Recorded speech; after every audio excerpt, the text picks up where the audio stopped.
that one. Nice. But we are live now inside of the community. So welcome to our first training of the new year. And this is a new, I don't even know if training is the right word for it, but this is a new opportunity, if you will, for you to share with us a little bit behind the scenes. It's really fun to look at people who've quote unquote made it, 7 figures, 8 figures, whatever the number is, and ask yourself that question like, well, I wonder how they did it. Well, we decided to answer that question. And so we started this new series called How They Did It, Contractor Success Stories. And this is our first episode. And I'm really, really excited because we have Kevin Schramm on with us today. Now, I've known Kevin for a few years.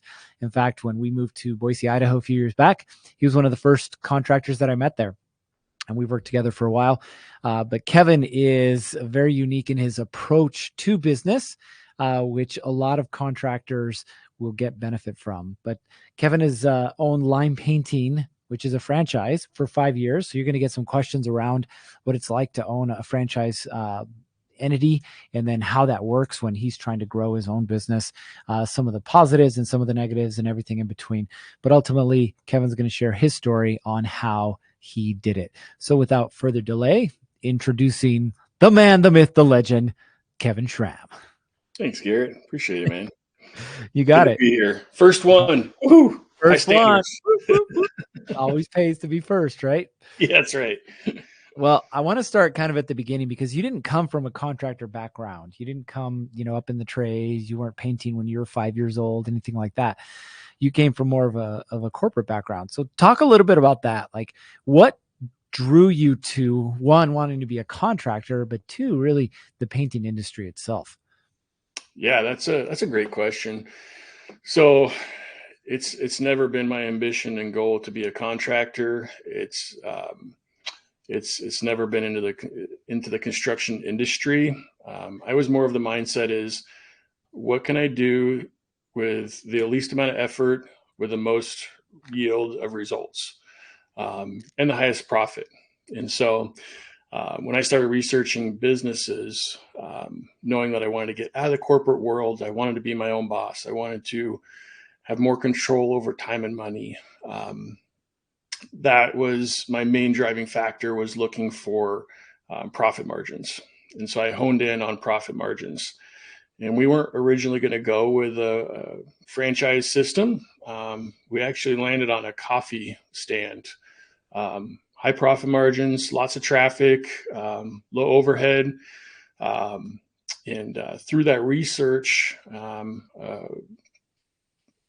franchise broker kind of got a hold of me and caught my interest and started talking to him. There's a lot of fear around starting a business that you don't know, that you've never been in. And that's why I ended up going with a franchise system, is because they have a system. They have something in place that you can plug and play as long as you're willing to learn the system, follow the system. The results should follow what the franchise originally set forth. And I had a lot of things going in my favor. I got into an emerging brand, so I was the first out of state location, which took a lot of faith and trust in my ability to be able to go out and make it work. But there was some security behind that as well. Like, if I failed, they failed. And it wasn't just me by myself. So there was some security in that as well. And I felt like I had a resource that, if COVID happened, I had some resources to go and really help each other out, right? Like, that was what I liked about the franchise, is it's a community of like-minded individuals going in the same direction. And so I've been involved in networking groups and business models of that sort for the last 15 plus years, just surrounding myself with like-minded people and wanting to be around positive influences, people who can help me grow. So, Yeah. And that's great. And thanks for sharing that. There's a couple points that you made, and this is kind of interesting. I don't think it matters the background that you come from, but you mentioned two things: control over time and control over money, right? And when you think about it, contractors start off wanting that control. Yeah. And the problem is that they quickly give up that control because they still have the employee mindset. And the employee mindset is, I will exchange time for money. Right. And so they think, oh, more time, more money. And you kind of came at it as a different or from a different approach with this franchise model, because it wasn't just a franchise model. It was your approach to the business itself. Now, I want to talk a little bit about that because it is a little unique. You didn't start off wanting to paint houses and walls and buildings by yourself. What was the approach that you wanted from the beginning? So I still don't paint houses or pick up a paintbrush. um, so we're more of a sales, marketing, and project management company. We focus in on what we know, and that's high-end restoration. And so we have a lot of different avenues to generate revenue, and that was one appealing aspect. Is I wasn't just painting houses; we're doing everything on the home, aside from tearing it down and rebuilding it, kind of thing. But that does that answer your question? It does, but I do want to go deeper in it because there's the point that most contractors want to get to, which is I'm not doing any of the work. Mm-hmm. But they start it backwards. They started with doing Oh, all the work, right? And you started it the other way around. You said, "Hey, I'm not going to do any of the work, but I'm not going to do any of the work from the beginning." yeah. So with a caveat to that, in the very beginning, the first year, I did everything myself, and realized how unsustainable that was. And so I started building a team around myself, and that's been kind of a joy, but also a struggle, right? Like it's the realities of owning a business is making sure that you get the right people in the right seats. And that's about the time that we met. Was I was just struggling with it. I was like, I don't know what to do, man. We're growing, and I don't have time for everything, and my profit margins aren't where I want them to be, and so everything was just kind of a blur, right? It kind of grows that fast where you have to take a step back, and that's, I mean, it's almost like a puppet master, right? You're just kind of controlling all the pieces. And I remember the first time you kind of did an org layout with my company, and we did that exercise, and I was like, oh, mind blown, like, wow, I'm doing a lot, but it feels like I'm not accomplishing anything.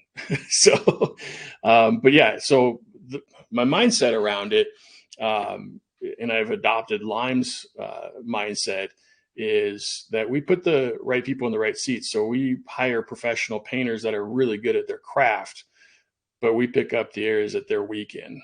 So, That's where I wanted to get to, because the truth is you will never own a business until you learn how to leverage other people. You're mhm, just owning a job, right? mhm, As much as you want to call yourself the CEO, the entrepreneur, the whatever, if you can't leave for 2 weeks and the business continues to run, you don't have a business. You have a job, right? And I think that's kind of unique in your approach is you've never picked up a paintbrush mhm. I hate in the painting. entire now almost 5 years of owning a painting company, never picked up a paintbrush, right? Yep. So I want to kind of talk about that a little bit in the mindset behind that, right? Because again, you didn't grow up as a painter. Your father wasn't a painter, your uncle wasn't a painter, right? You didn't uh, intern in a painting company summers at college, right? You didn't have any of that background. You found a business model that gave you the opportunity to control time and money and Mhm. took advantage of it. But you took advantage of it in a way that most people wouldn't, which is not dedicating yourself to the craft. You've dedicated yourself to the building of the business and the people inside and around that business. So Yep. what talk about that? Like what was that like starting off, not knowing anything about painting, but having a model and then being able to leverage that model? Yeah. So in the very beginning, I think everybody starts off working in the business. You're learning your craft. Like my craft is people, right? I have to learn how to navigate people and sell and manage. And my first year, that's what I was doing. Was I was building up my own craft. But at some point, you have to step back and work on your business and not in it. And so you have to remove yourself. And the only way you do that is by bringing on the right people. And excuse me, once you have a overhead perspective of your company and a vision of where you want to go, it's a lot clearer to identify what you need or who you need and where they need to be. And after a time, they start the law of attraction, right? People start coming to me rather than me going to them. And that's what I was always working towards. Like I want the right people to show themselves to me and want to work with Lime, not me having to go find everybody that I want to work with. And so now it's much more of a, we'll see if you fit. It's not like I need you to fit. We'll see if you fit. And so it's a different mindset. And that's really what ownership is all about, is mindset. And having that clarity is key. And but yeah, having the right crews for the right projects, having the right people selling my jobs, like those are all key factors, right? And then you have all the back end stuff of the admin stuff. And so I find myself behind a computer more often than not these days. So let's go back a little bit, and thanks for sharing that. Let's go back a little bit, and I want to kind of hone in on the experience of using subs, right? Because even if you're a painter by nature, by trade, grew up in it, eventually if you're going to grow, one of two things is going to happen. You're going to build your employee base, or you're going to start to leverage other painters, right? Subs. So talk about, what was that like, trying to approach these guys, vet these guys, get pricing right, get quality right? Like what's that process like? that's a great question. It's almost insider information, right? Because there is a secret to the process, but I can share a little bit without going into my non-competes. um, but it's all about relationships, right? That's where we start interviewing crews in the very beginning and leveraging our suppliers. We have extremely good relationships with Sherwin-Williams. My sales manager for my area is one of my best friends. They're the ones that are going to help you out when times get tough and deliver products to your job site for you when it's a Saturday or Sunday. But they want to see you succeed, because when you succeed, they succeed. And so I basically came to them with our model, what we focus on. And I said, who do you have that you think would be a good fit, that's either trying to grow their business or is not staying busy enough with what they're doing? And so they gave me 10 to 12 different subs. And I started making phone calls and interviewing them, going out to lunch, seeing if I liked them, see if I could spend an hour with them without, pulling my hair out, making sure we could communicate. Communication's key. And then showing them what value we bring to the table, right? We can take care of all the back end stuff, and they just need to focus on their craft, and they can build their brand and their company outside of our job sites. But it really brings a lot of value to everybody, right? We don't have to worry about the job per se being done right, because we know we got the right people in the right place. They don't have to worry about getting paid and collecting invoices and sending out emails, because we take care of that.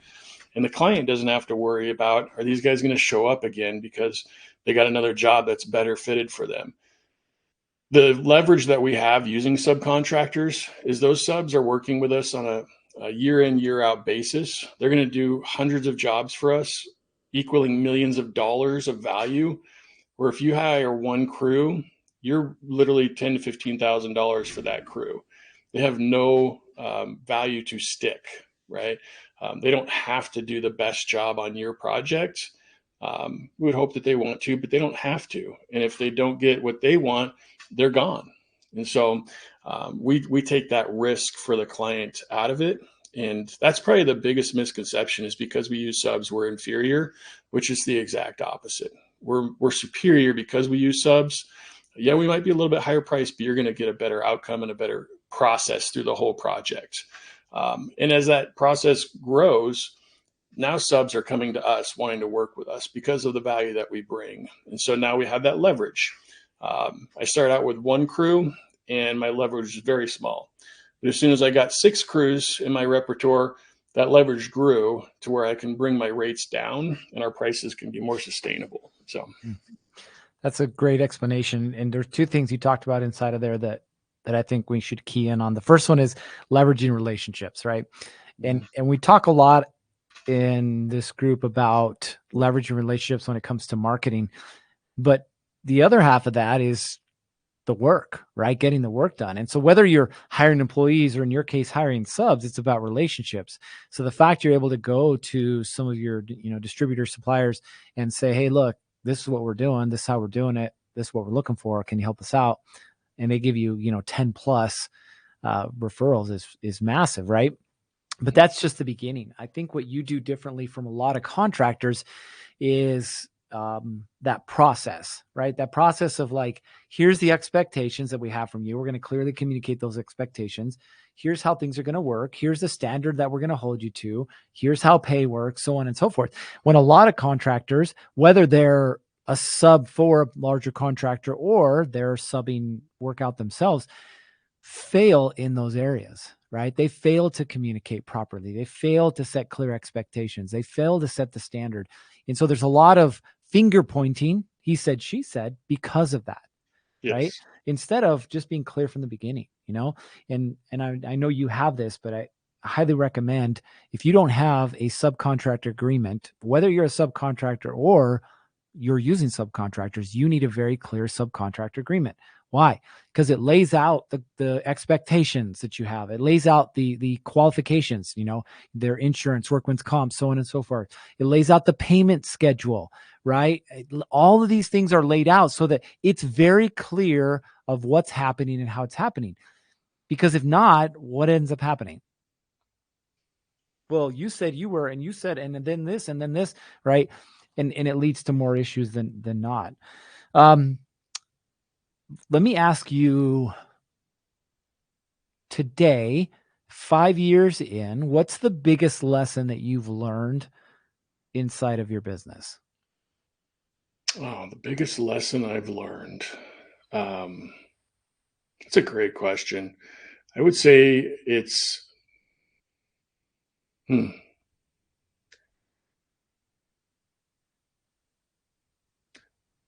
I would say don't stop. Like just keep moving. Just keep moving forward. Keep pushing, and don't stop. Like I haven't given up, but I've stopped a lot, and that takes away from the momentum that I've gained. So don't stop.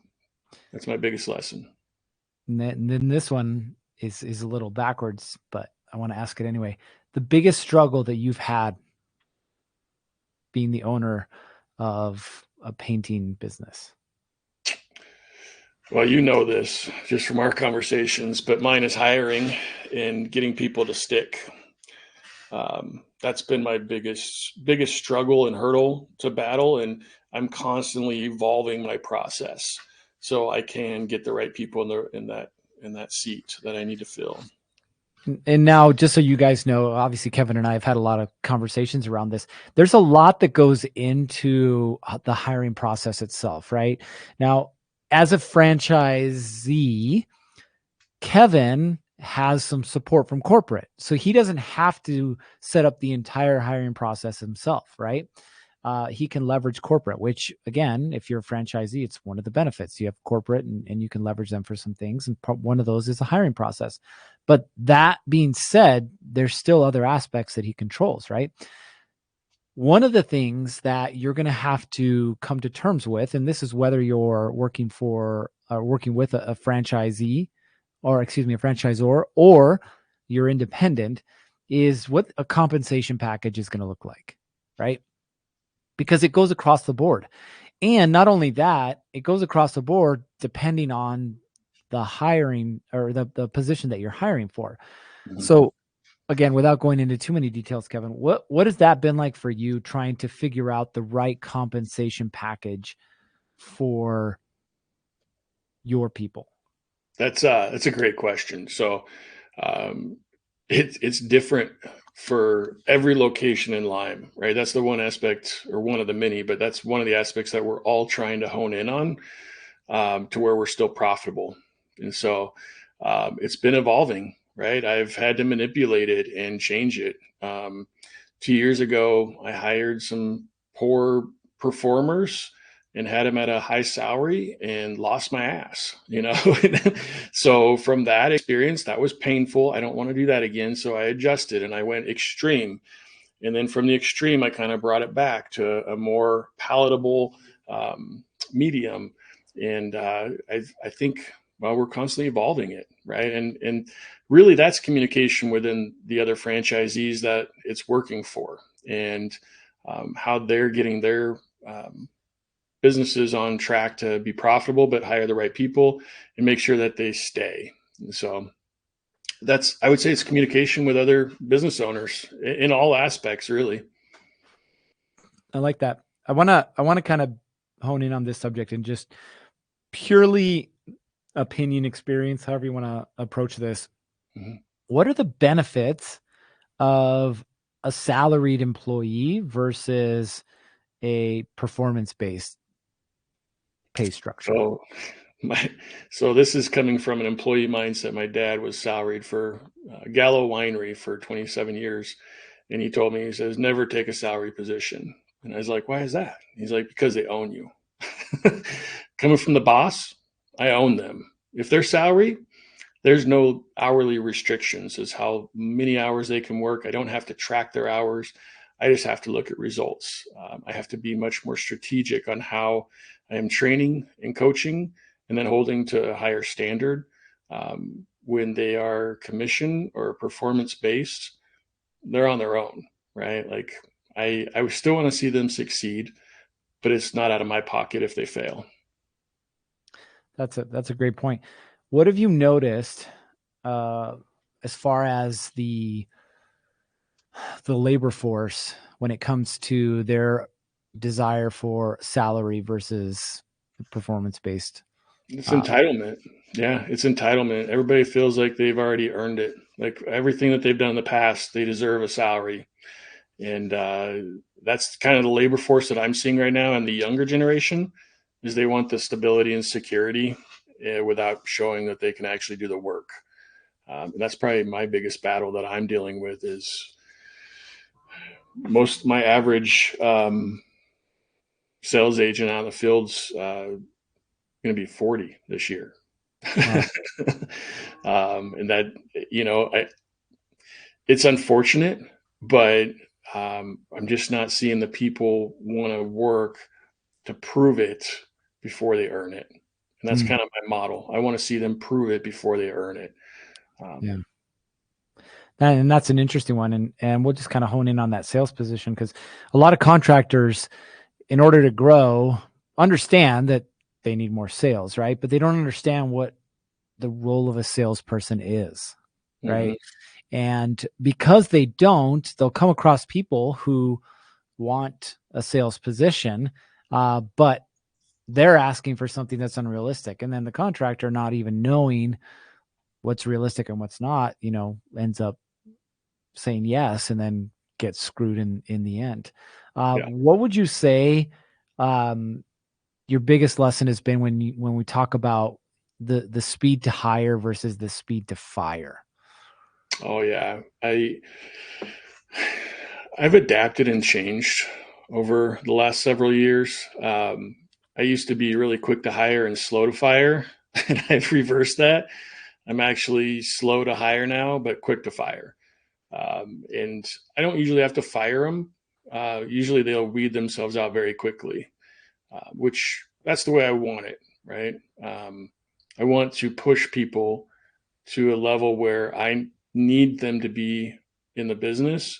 And if they can't rise to that, then they're gone. So it's usually as simple as changing their comp plan. Lighting the fire is what you're saying? Yeah, I mean, you incentivize them, right, with opportunities, and if they don't want to take the opportunities, then that's on them. That's Mhm. not on me. Yep. Now, let's talk a little bit about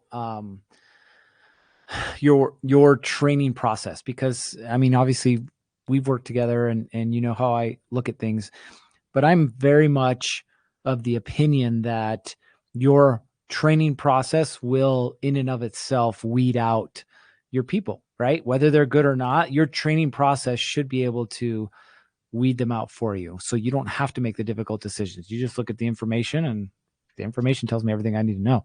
Yep. What has that been like for you as you kind of navigate this? I know you've added things, taken things away, modified things.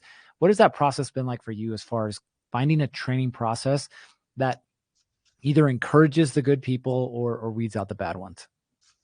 Yeah, so I mean, it's leaning on the home office, right? Corporate, a little bit more than I have in the past.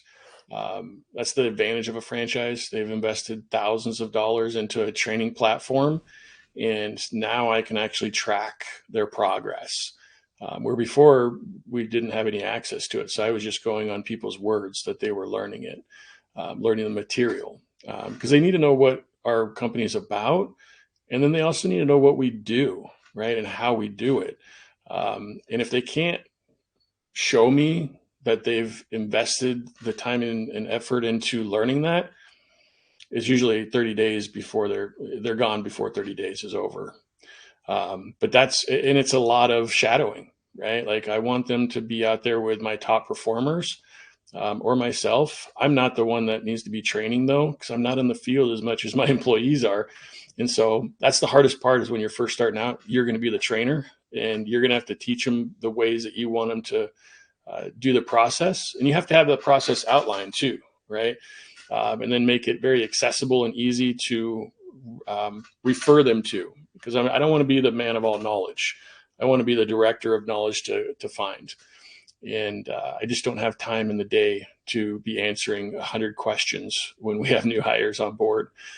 So it's a 4-week process minimum that we onboard, we train, and then we put them in the field.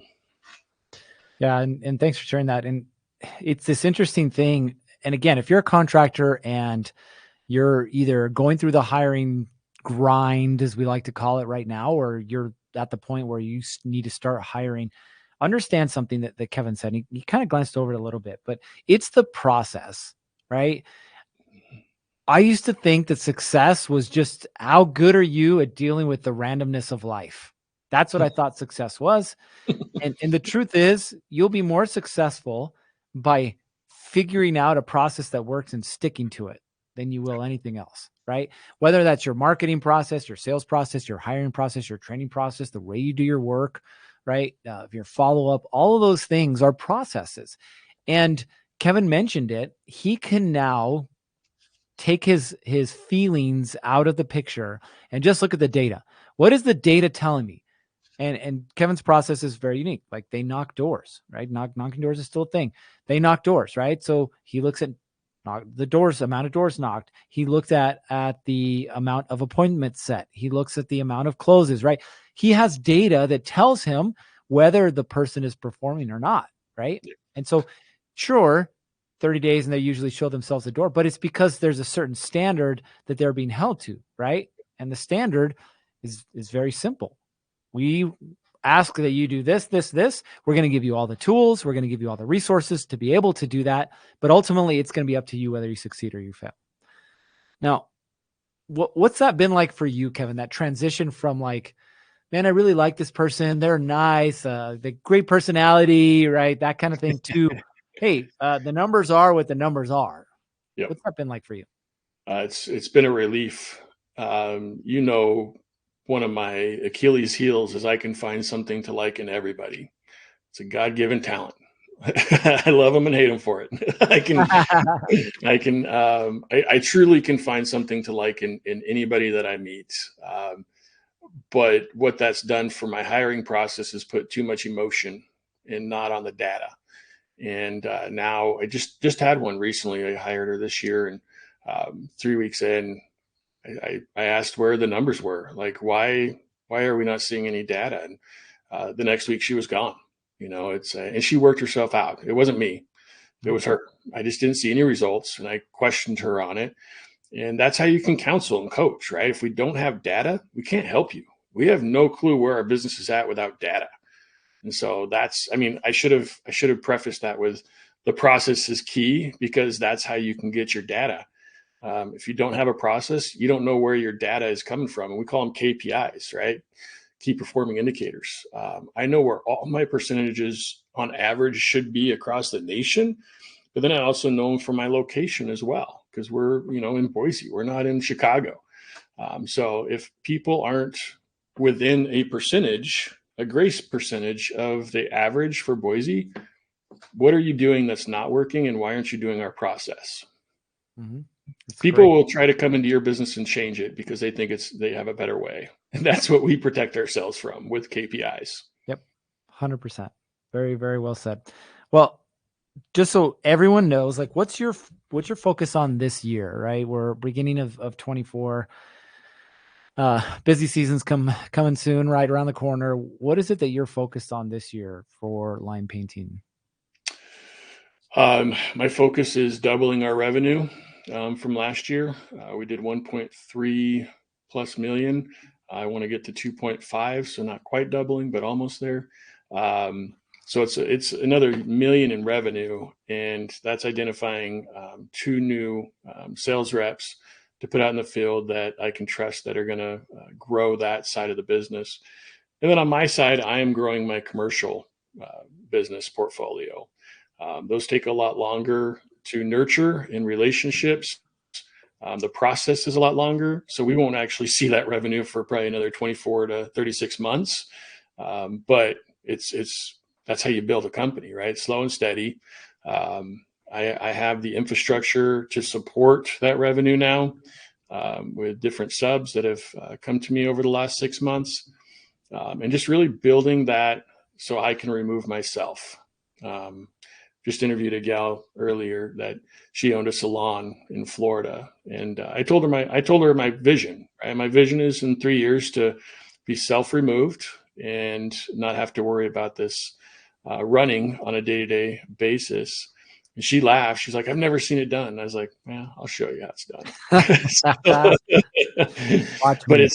it's literally it's the challenge, right? Like every entrepreneur wants to start a business and get it built to a level where they're making profit but not working in it, and that's my challenge. I have the tools to do that, and I'm going to make it succeed. So Love it. Love it. Well, just so you guys know, you will be seeing more of Kevin inside of the community. He is one of our coaches, and he's also an expert when it comes to understanding profit first. And if you don't know what that is, don't worry, you will, and you'll love it. So, Kevin, appreciate you making time today to share your story with us.